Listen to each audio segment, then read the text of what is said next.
Платежната агенција објави повик за финансирање на постојни и ново формирани земјоделски задруги.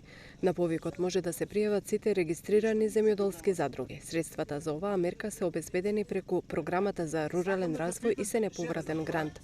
Може да се користат за основање и функционирање на нови земјоделски задруги, но и за покривање на основните трошоци на постојните.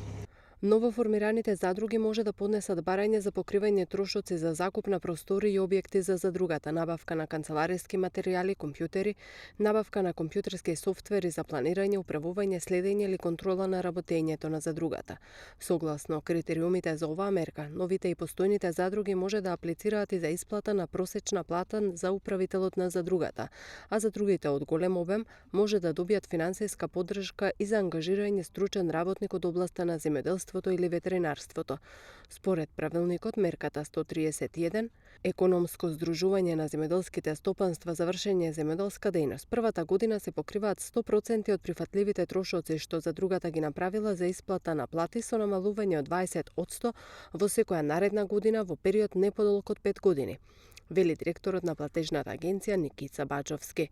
Од пчеларската задруга Пчелин рај велат дека здружувањето денес е нужно за поефикасно работење.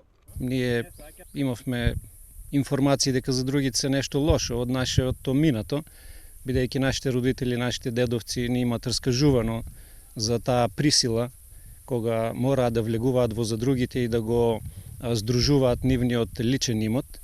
Меѓутоа сега тоа е на многу поинаква основа, така функционира светот, сите се здружуваат за да бидат поефикасни, порентабилни, поекономични. И преку таа донација успеавме да регистрираме пчеларска задруга во 2019 година во септември од 15 задругари, од кои 5 се жени и 10 мажи. Имаме околу 750 пчелни семејства и тенденција е да го прошириме тој бизнис, бидејќи и вие знаете колку цените на пчелните производи растат.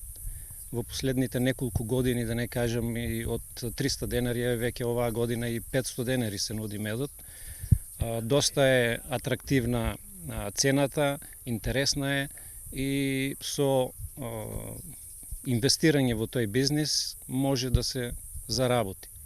Крајниот рок за аплицирање е 31 јули. Клучот за опстанок на малите фарми за раст и развој на руралните средини е во здружувањето и заедничкиот настап, додаваат од платежната агенција.